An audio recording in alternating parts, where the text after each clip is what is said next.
Welcome to SVG-TV News for Monday, February 26, 2018. I am Rochelle Batiste with the details. Describing the election petitions case as a long and arduous struggle, leader of the opposition New Democratic Party, Dr. Godwin Friday, said that it is time to have the case resolved. Dr. Friday, who was speaking on Nice Radio today, said they are hoping that the ruling to be handed down tomorrow in the High Court by Justice Esco Henry will allow for inspection of the ballot boxes and other documents used for the December 2015 general elections. Where we are moving forward. The next step was to apply to the court for an order to inspect the ballot boxes. This is what was done in December 12th and 13th. That matter was argued in the court by our lawyers, and of course the other side, they opposed, and the matter was put before the judge. We have had the judge at the time said she would make her decision in January or February. We are in February, and you know, Bert, that the people of this country have been anxiously awaiting every decision of the court in this matter, every process, every step forward in the matter, because they want to have it resolved once and for all, to know that the elections at St. Vincent and the Grenadines, that when a government is in place in St. Vincent and the Grenadines, that government has come to office properly, and that it's been the will of the people has been expressed in the outcome of the as who holds office. Right now, tomorrow we go to court so that the judge will give her decision with respect to the inspection of the ballot boxes. Dr. Friday said that he is confident that the ruling will go their way. That we need evidence to back that up. We have some. As you know, we presented evidence to that initially to justify moving forward, and the court has accepted that the matter can go forward. So we are confident that tomorrow the decision will be made, that the boxes would be inspected, and that the matter will go forward to a final resolution. It's a matter for the court to determine, but I'm guided and being optimistic about our chances. As a lawyer myself, I have looked at the materials, and certainly I've been advised by our lawyers that the case for the petition is strong, and that we are moving in the direction of having a final resolution sometime very soon. So tomorrow we go to court to get the order of the judge with respect to, you know, what we are entitled to see in the ballot boxes. As you know, there are 15 polling stations in Central Leeward, so there are 15 boxes. All the stuff is there, supposed to be in the envelopes and so on, and we are asking to see all of the unused ballots, among other things, all of the counterfoils and all of the used ballot papers. And this is what is at stake tomorrow, you know, in summary. And so once we get that decision, we can go forward to a final resolution on the matter as soon as possible. The opposition leader expressed gratitude to persons for showing their support in the defense of what he termed as democratic elections. I want to thank our people for being so steadfast, for being so resolute. And this is a matter not just for NDP supporters, you know. This is a matter for all the people of this country, because it has to do with the conduct of elections in St. Vincent and the Grenadines. So when tomorrow we invite people to come to see that the process as it works, to support the petitioners, to support democracy in St. Vincent, to come out to at the courthouse to support the petitioners. In the past, we have asked people to come, and people have come, and they've shown their support for the process, because it's important for our country that we know that democracy will be preserved. Whether it's alive and well now is a big open question, but we are fighting to preserve it. And this process in the court is one aspect of that.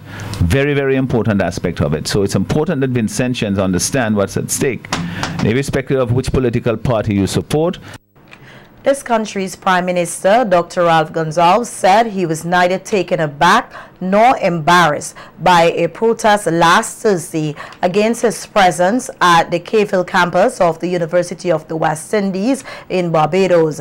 PM Gonsalves, who was at a UWI to deliver a lecture entitled Helping Hands or Damaging Hands, the Effects of International Relief on CARICOM Small Island Developing States, was disrupted by 3 placard-carrying women's rights activists chanting justice for all, among them a UWI lecturer.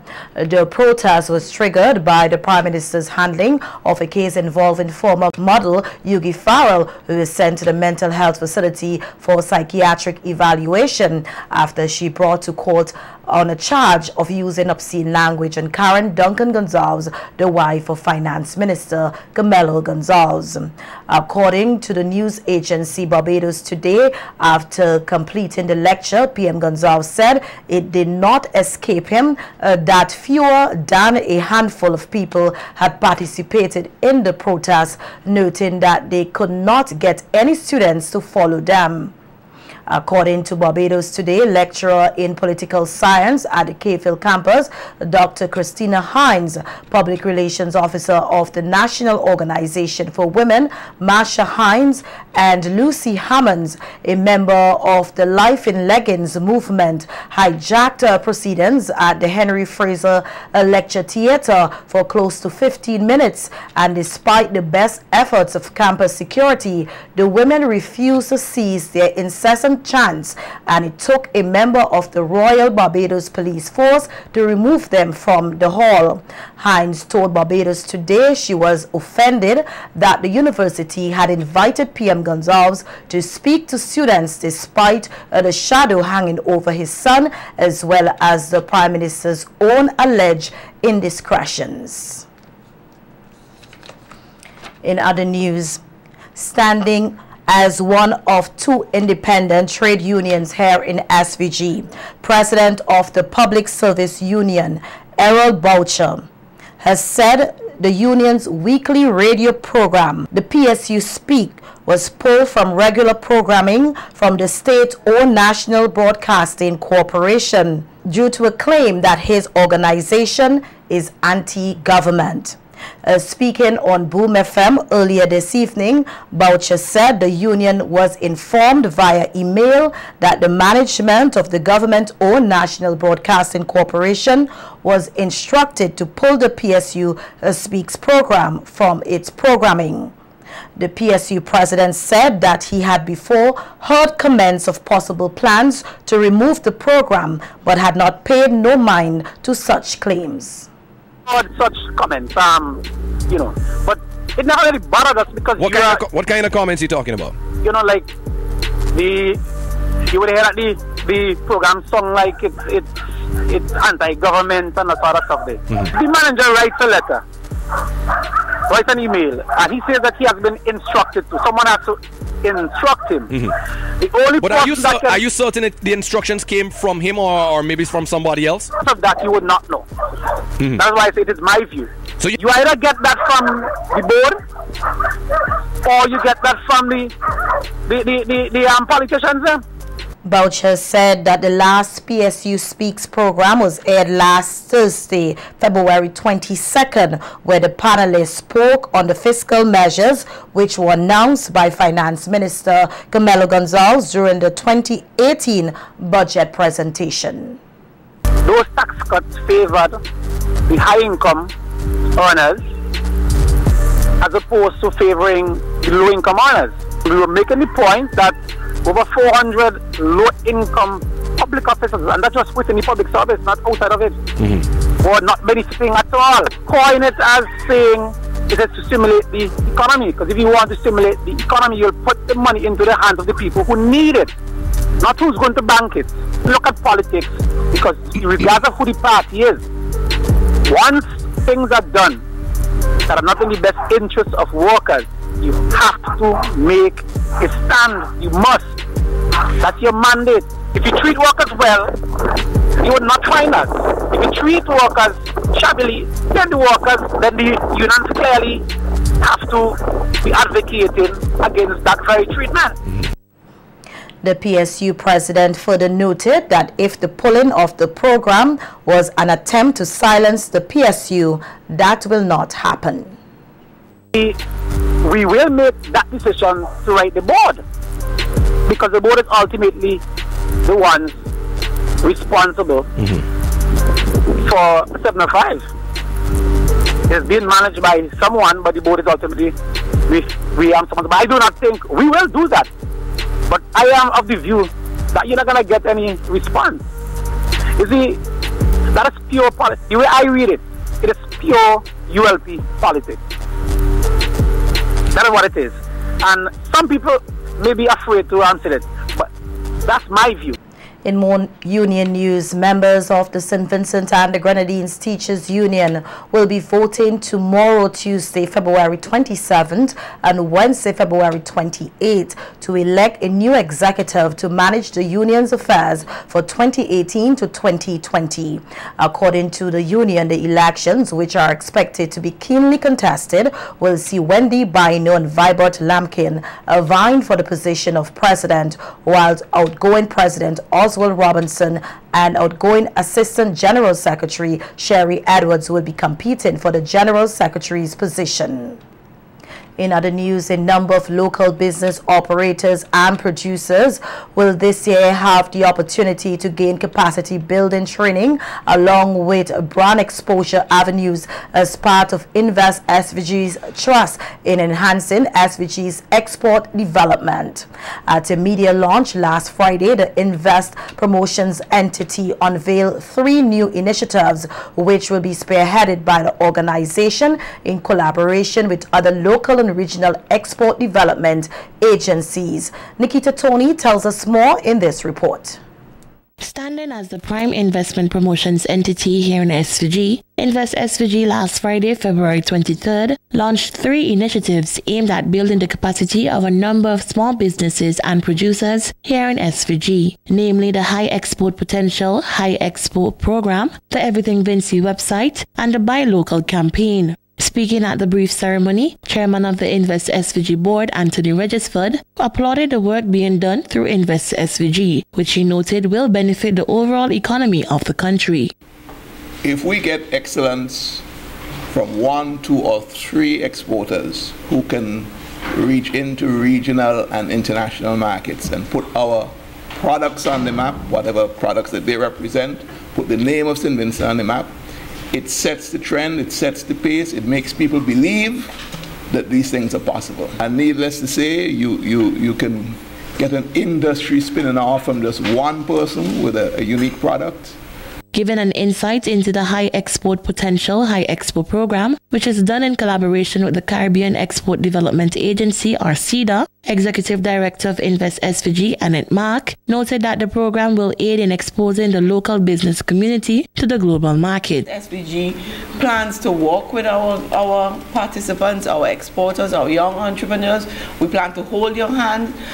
We have started a number of training courses, workshops, and we just had in such things as packaging, pricing, marketing. Thank you to Caribbean Export for partnering with us, working with us, and this is one of our focus going forward in reaching out to our regional and international partners. We can't do this alone. We do need the help. We do need the assistance as we build Invest SVG, build St. Vincent and the Grenadines, and we sell St. Vincent and the Grenadines to the world. First implemented in 2017, the Everything Vinci Expo focused mainly on expanding export development here in SVG. And according to the chair of the Expo's organizing committee, Anjanella Young, the event is set to be even greater this year. We are also bringing in exporters from throughout the region, as well as different partners like Dominican Republic, Cuba. We are even expecting a delegation from Taiwan. So it's going to be big this year, huge, and we definitely are looking forward to it. Let the world be a part of our expo for 2018, so we decided to do a website. Set out to run for several months leading up to the Everything Vinci Plus Expo 2018, Investment Promotions Manager at Invest SVG, Nikos Duggan, said the Buy Local campaign seeks to promote the value of the products and services offered here in SVG. Also used as a powerful tool to promote and sustain independent businesses, boost local consumer spending, and strengthen local culture. The campaign also will add value to local farm products, provide farmers with the means to increase their marketing power, and provides the freshest, healthiest foods to the local consumers. This brings focus to our local products and services to help promote more awareness to local brands. Seeking to facilitate sustainable economic growth here in St. Vincent and the Grenadines, Invest SVG remains committed to providing investment promotions, export development, business facilitation, and research services to potential and existing local and foreign investors. Nikita Tony reporting for SVG-TV News. And the OECS Agriculture Competitiveness Project will be launched here tomorrow, Tuesday, February 27, 2018, at the Sanssouci Learning Resource Center. The project, which is an undertaking by the government of St. Vincent and the Grenadines through the Ministries of Agriculture and Finance and Economic Planning, will seek to enhance the competitiveness of the agriculture sector, mainly through improved sustained market access to small-scale farmers and fisher folk, as well as their allied aggregators and agro-processors. The project is aimed at addressing several specific objectives and strategic interventions in the National Economic and Social Development Plan, namely to increase market access for agricultural products, to contribute to food and nutrition security on a sustained basis by promoting the use of healthy and nutritious food through various programs, and to increase agricultural exports by developing a comprehensive export strategy for agricultural produce. The OECS Agriculture Competitiveness Project is financed by a loan of US $4.3 million from the World Bank International Development Association. Tomorrow's launching ceremony is expected to begin at 9 a.m. and will be addressed by Minister of Agriculture, Forestry, Fisheries, Rural Transformation, Industry and Labor, Soboto Caesar.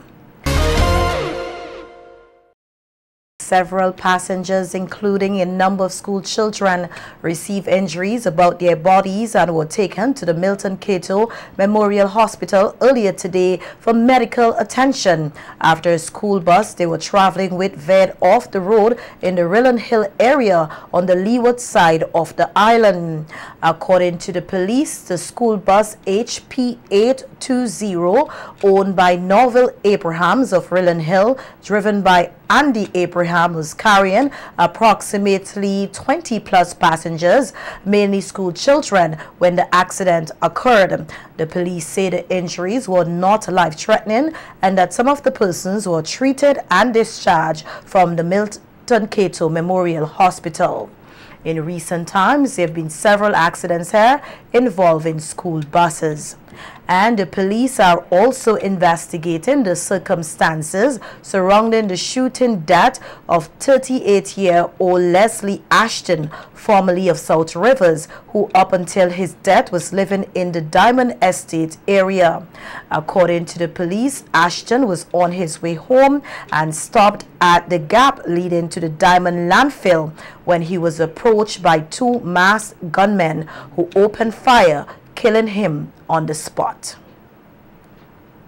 In other news, Vincentians, particularly property owners, are being encouraged to maintain trees on their property as a means of protecting various species of wildlife, particularly birds. The encouragement comes during a panel discussion on NBC Radio's Views and Issues program on Sunday as officers of the Forestry Department continue with their public sensitization efforts. Director of Forestry Fitzgerald Providence said the removal of trees across SVG has had a negative impact on the bird population and encouraged Vincentians to maintain their habitat. For example, Kings Hill Forest is our oldest forest reserve, not only in the western hemisphere, but also globally, because the legislation is also of global importance. We're changing the land use around there, and we're encouraging persons to maintain trees in their property, because particularly Rame, the wild pigeon, it comes up from the Grenadines and it roosts up in the Kings Hill. It comes to even into the deep forest, into the interior forest. But when we remove all the connectivity of the forest to the coastal areas, we reduce the habitat. A lot of there was a yellow wobbler that Dr. Earl Kirby, of blessed memory, used to tell me about. You don't see that anymore. That used to hang out in the coastal areas, because we're cutting down all the trees on the coast, and we are impacting not only on increasing the heat. I wouldn't go to the fan area, but also, it's all right, you know, my fan could take it. But we're getting hotter cities because we're removing all the trees, and we are removing all the habitat for the birds. Providence added that the removal of trees not only has a negative impact on the endemic species of birds, but also allow for the creation of a habitat for negative bird species. But also, when we do that, we create a unique habitat for another type of species, invasives. I can't remember, it's a swallow that you'll find now in Kingston a lot. That has been moving throughout the countries, coming in. Yes. It loves urban areas. It loves picking up food from people and sleeping on the wires and messing up the road below. A number of doves will do that. Yeah, as well. and also doves. Yeah. So we change in the habitats that increase the negative animals coming in. But we need to, and that's the major thing, is to know what we're doing. Always study environment. Before you build your house, you look at your trees around so that they won't threaten the house. But you want to keep them to keep the environment cool, but also encourage the passage of wildlife and birds. We don't hear the birds much in Kingston anymore. The redbreasts, what's the other name for it? The birds that would be around Kingston, because we're moving a lot of our fruit trees and a lot of trees that are important. But because we're not understanding the conflicts that can occur and how we can prevent them. Also speaking on the program was Senior Forestry Supervisor Cornelius Richards, who stated that animals are not able to properly adapt to environmental changes, adding that it is the responsibility of humans to support wildlife. I just want to say categorically that our climate is changing. There's no two ways about that. Whether we want to sit and argue whether it's man-made or it's natural, it is changing. And Provi spoke a while ago about the flowering of mangoes. I looked in my neighbor yard this morning, and the Beckwith plum, the Jamaica plum, and the golden apple have all lost their leaves, and they're about to flower. That is something unusual. You know, so we're seeing those cyclic adjustments, plants adjusting to suit their new environment. Animals are not able to adapt as easily as human beings, especially when they're interacting with human beings. It is our responsibility to support our wildlife species by way of our management approaches to make sure that their habitat is sustained. Good agriculture practices, good upper watershed management, good management of our rivers and streams, good management of our coastline, our beaches. You know, we have a role to play. And of course, if we do that, and we do that successfully, we can play our part as a small nation, a little dot in the ocean of this global affairs of climate change. We can have an impact. And members of the public are being encouraged to support the youth as they engage in activities designed to protect the environment. The encouragement comes from environmental educator Alanson Cruikshank as he spoke on activities being undertaken by the Calico Anglican Primary School and the Sugar Mill Academy under the Reef Guardian project. Cruikshank said the Calico Anglican Primary School will be engaged in cleanup activities beginning this Friday and encourage members of the community to support their effort. As part of the Reef Guardian pilot program, the school's component, 2 schools in the South Coast Marine Conservation Area, the Calico Anglican Primary School and the Sugar Mill Academy, will be executing many projects. The first of which will be on Friday, March 2nd, which will be done by the Calico Anglican Primary School, and the project is titled "Be the Solution to Water Pollution."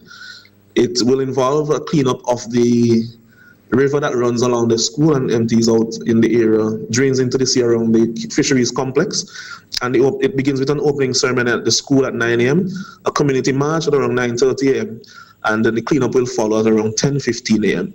So be a part of that. We're expecting persons from the community to really lend a helping hand, as it will be beneficial to all concerned. The environment educator further took the opportunity to highlight activities which will be undertaken by the Sugar Mill Academy, designed to sensitize the public on issues relating to the deadly lionfish. The Sugar Mill Academy on the following Friday, March 9, 2018, will be in Kingstown at the car park adjacent to the Kingstown General Post Office and the ministerial building there, doing a lionfish sensitization drive. Eat it to beat it. And there will be a live lionfish specimen. Also, persons will be there advising us to how to prepare the lionfish for eating, and also some of the effects that this invasive species has had on our local marine fauna, in particular, our reef fish species. So be there. Kalakwa Anglican Primary School's project, Friday, March 2nd at the school itself at 9 a.m. and also Sugar Mill Academy, 9 a.m. Friday, March 9th, 2018 in Kingstown at the car park adjacent to the ministerial building and the Kingstown General Post Office. Thank you. An introductory fishing as a business workshop for some 30 local fishers and vendors will be held on Wednesday this week. The workshop is organized by the Ministry of Agriculture through the National Zero Hunger Challenge Initiative Action Plan of St. Vincent and the Grenadines, a project which is supported by the Food and Agriculture Organization of the United Nations, the FAO, to implement selected activities under the Zero Hunger Challenge Initiative Action Plan of SVG. The project was launched in November of 2017 and is now in the implementation stage. According to the organizers, the purpose of the workshop is to better equip the fishers and vendors to value and appreciate what they do as a meaningful investment and to outline best practices in the management of a small business. The workshop will take place at the Fisheries Conference Room starting at 3:30 p.m. on Wednesday.